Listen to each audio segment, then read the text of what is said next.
Yang namanya berbisnis online itu juga berlaku buat Anda yang memiliki toko, klinik, ataupun gerai yang sifatnya di offline, tetapi sekarang Anda harus mengandalkan dunia online untuk mendatangkan pelanggan. Dan di video yang kali ini saya akan membahas bagaimana caranya jika Anda mungkin berada di desa, Anda memiliki sebuah kedai, sebuah warung, sebuah toko sembako, tapi ingin mendatangkan pelanggan dari dunia online. Tanda petik, sebar brosur di online. Jika Anda ingin tahu caranya dan bagaimana cara untuk mengoptimalkannya, maka Anda harus melihatnya adalah video yang satu ini.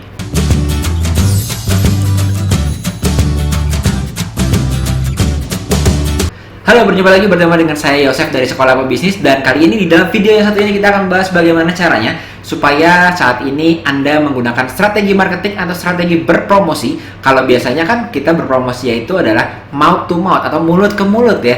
Kalau ada pembeli yang merasakan bahwa pembelian di warung kita atau kedai kita itu ternyata nyaman ya, ternyata enak pelayanannya ya, ternyata rasanya kedai kopinya itu waktu kita nongkrong di sana juga lingkungannya enak, rasanya juga enak ya, dan itu membuat orang datang lagi dan lagi. Jadi mulut ke mulut. Tetapi saat ini kalau kita sadari bahwa kalau kita memiliki kedai kopi itu pertama kali orang datang adalah dari orang yang lalu lalang. Tetapi sekarang itu orang yang lalu lalang di dunia offline mulai berkurang karena memang sedang ada yang namanya pandemi. Dan saya rasa bahkan nantinya kita harus juga untuk memadukan antara marketing secara offline dan juga secara online.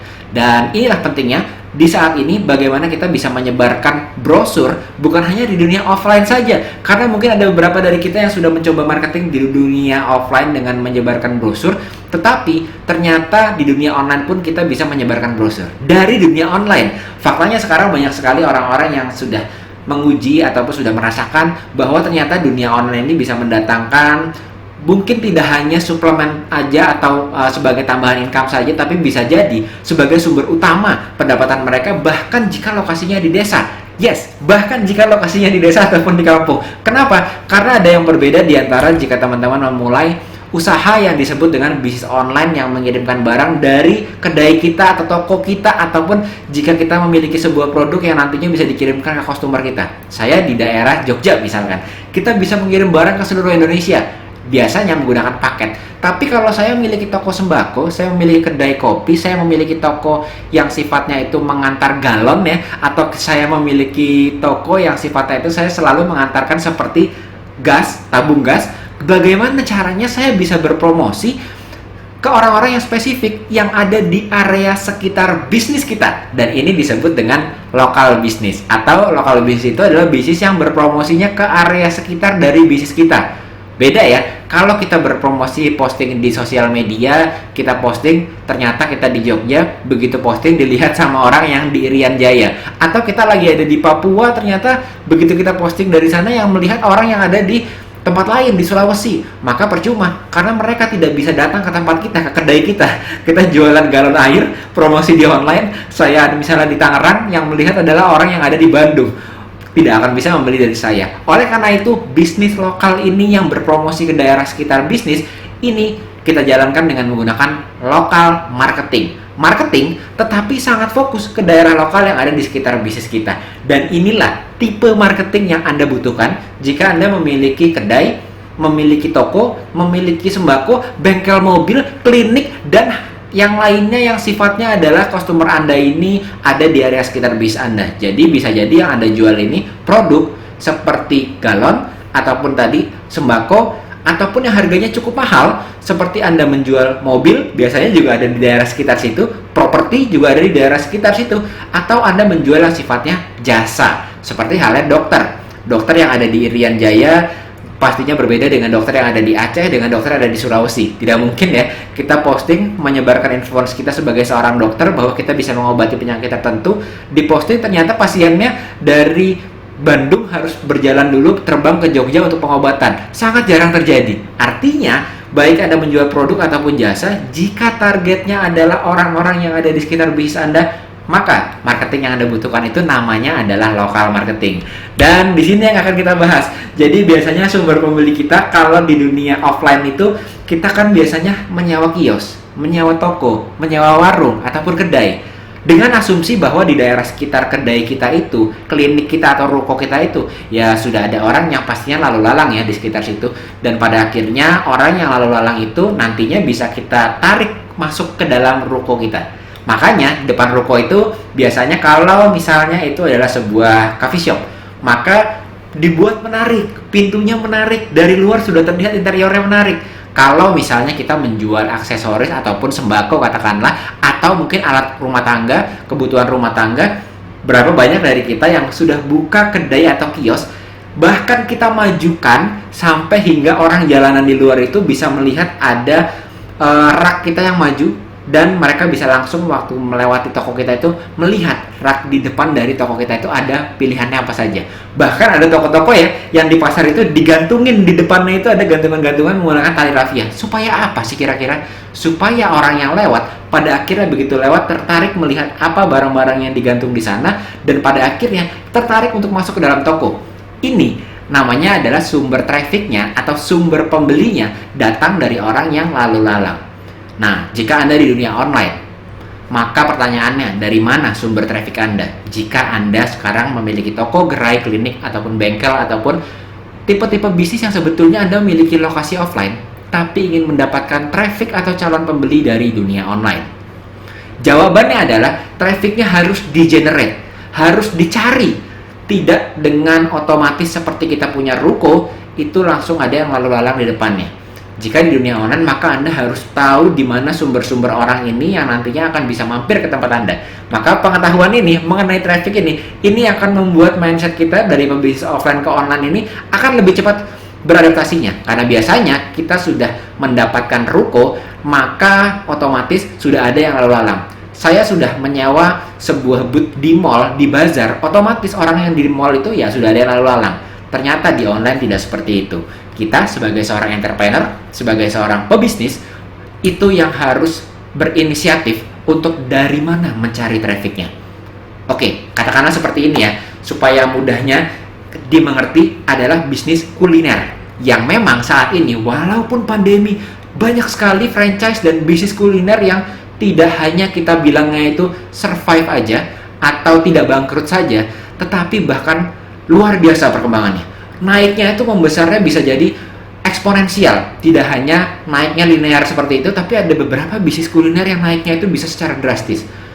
Kenapa alasannya? Karena mereka bisa mengerti kira-kira sumber trafficnya atau sumber pembeli tadi dari online itu ditarik dan diminta untuk datang ke restorannya, diminta untuk memesan makanannya ke tempat kedai ataupun ke klinik Anda. Itu bisa dilakukan, yang sering dilakukan adalah contohnya kita menggunakan aplikasi dari food yang online seperti GoFood atau GrabFood gitu ya. Itu artinya kita sadar bahwa pembeli itu berkumpulnya di sana, maka kita harus ada di sana supaya orang bisa lalu lalang dan masuk ke toko kita.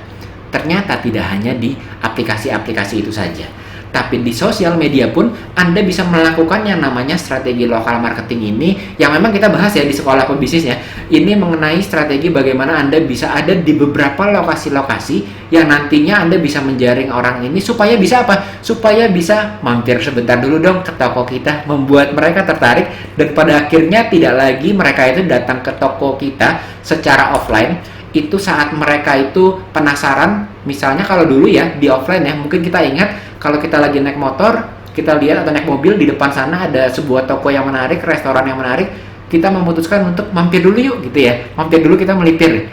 Tapi sekarang waktu orang mampir ke sana, sebelumnya biasanya sudah berinteraksi dulu di dunia online. Mereka sudah riset dulu. Mereka sudah melihat menunya dulu. Sudah melihat reviewnya dulu. Sudah melihat kira-kira isinya apa sih kedai itu. Kira-kira klinik itu seperti apa reviewnya. Itu sudah dilihat dulu sebelum mampir ke toko offline-nya. Ini yang membedakan. Kenapa? Karena saat ini beresiko buat kita yang belum pernah ke toko tersebut, ke gerai tersebut, ke klinik tersebut, di era seperti ini, di mana ancamannya ini ya, bukan hanya kita membuang waktu saja jika memang tidak menarik ternyata produk atau jasanya, tapi ada ancaman virus dan lain-lain yang nantinya bisa merasa pembeli ini merasa harus melewati bukan hanya struggle-nya ini effort aja, tapi insecure-nya dia, rasa amannya dia harus dilewati. Maka dari itu, riset di online menjadi salah satu tolak ukur dari calon pembeli Anda. Jadi, baik Anda sekarang lokasinya di kota atau di desa, di kampung, kita harus mengubah pola pikir kita bahwa lokasinya boleh di desa, tapi marketingnya tetap cara modern atau cara kota. Kenapa? Sebab itulah yang bekerja. Ini sebutannya adalah sebar brosur online. Jadi nantinya dengan sebar brosur online ini ya Anda menyebarkan brosur. Artinya Anda memiliki sebuah budget untuk menyebarkan brosur. Kalau di dunia offline kadang-kadang kita mau ya, kita mengadakan sebuah promosi, mencetak brosur. Itu kita mau mengeluarkan uang untuk mencetak brosur. Tapi begitu di online, tidak banyak orang yang memiliki budget untuk mencetak brosur. Padahal, jika Anda lakukan, Anda menjadi sedikit dari banyak orang yang ternyata itu menjadi keuntungan buat bisnis Anda. Jadi lokal marketing ini bisa berguna buat Anda jika Anda nantinya ingin mendatangkan pelanggan ke dunia offline. Jadi strategi lokal marketing ini memang adalah strategi yang mungkin saat ini belum banyak digunakan oleh banyak orang ya. Tetapi jika Anda mulai mengadopsi ini, dan saya yakin makin lama makin kesana orang-orang makin sadar bahwa ternyata cara bermain di dunia online ini adalah menangkap orang-orang yang lewat, menangkap traffic yang lewat tadi, dengan kita secara sadar dulu bahwa kita harus melakukannya, menangkap trafficnya. Kadang-kadang kita yang memiliki toko, memiliki kedai, seperti saya dulu itu memiliki sebuah stand dan sebuah toko juga, dan kita sudah berasumsi bahwa kita membayar toko tersebut katakanlah selama setahun 50 juta sampai 100 juta gitu ya, kalau tempatnya yang cukup oke. Ataupun kita membayar stand bazar selama 2 minggu, kalau di kota besar di dalam mall itu mungkin sekitar 15 sampai 20 juta gitu ya selama 2 minggu. Nah, dengan asumsi kita kalau kita bayar pasti sudah ada trafficnya. Ternyata sekarang sudah punya lokasinya, tidak ada yang lewat. Maka yang harus kita lakukan adalah menambah trafficnya dari dunia online dengan cara sebar brosur online ini. Sehingga Anda bisa menangkap orang yang lalu lalang di dunia online. Nah, pertanyaannya apa aja ya yang bisa kita lakukan di dunia online? Paling tidak ada beberapa hal yang bisa Anda lakukan supaya bisa menambahkan orang-orang yang lalu lalang di dunia online ini bisa pada akhirnya Anda ada di sana dan mereka tertarik untuk masuk. Yang pertama adalah dengan strategi lokal SEO. Kedua adalah Facebook dan Google yang sifatnya lokal target. Jadi dengan advertising, dengan berbayar, tetapi yang targetnya ini lokal, dan itu bisa dilakukan jika Anda nantinya belajar bagaimana cara advertising di dunia online dengan target yang lokal di daerah Anda. Lalu selain itu Anda bisa bergabung juga ke lokal media ya. Bahkan sekarang media-media mainstream saja, bahkan media televisi saja masuk ke YouTube ya. Artinya ada media-media yang sifatnya lokal dan ada di dunia online dan bisa Anda gunakan untuk menjangkau calon pembeli yang sebetulnya sangat potensial untuk menjadi klien Anda, menjadi pembeli Anda di sekitar lokasi dari bisnis Anda. Ini bisa Anda gunakan. Lalu selanjutnya juga ada event-event yang sifatnya virtual tapi lokal. Jadi banyak sekali ya ternyata cara kita untuk promosi di area sekitar bisnis kita yang memang dengan strategi lokal marketing. Berpromosi tapi ke area sekitar dari bisnis kita, bukan ke seluruh Indonesia. Jadi beda ya antara kita berpromosi memiliki online bisnis yang kita marketingkan ke seluruh Indonesia secara luas dengan kita mempromosikan bisnis kita ke area di kota kita saja. Strateginya itu bagaikan bumi dan langit jauhnya. Maka jika Anda punya klinik, Anda punya gerai, punya toko, punya bengkel, dan Anda merasa bahwa selama ini customer saya ini rata-rata berasal dari sekitar area bisnis saya, maka yang Anda cari adalah lokal marketing namanya. Nah, oleh karena itu teman-teman, semoga ini dapat berguna buat bisnis Anda untuk membuat mungkin peralihan Anda dari offline ke online ini menjadi lebih lancar lagi, terutama kesadaran bahwa di dunia online ini kita harus tahu kira-kira bagaimana cara menangkap mereka, menarik mereka supaya pada akhirnya bisa berkunjung ke bisnis kita dan hadir datang langsung ke toko atau gerai kita secara offline. Karena pertemuan di offline itu sekarang itu diawali dari online. Oke, jadi semoga video ini berguna buat Anda, dan jangan lupa, don't forget to elevate your mindset and start your success journey today. Saya Yosef dari Sekolah Pebisnis, sampai jumpa lagi di video lainnya. Dadah!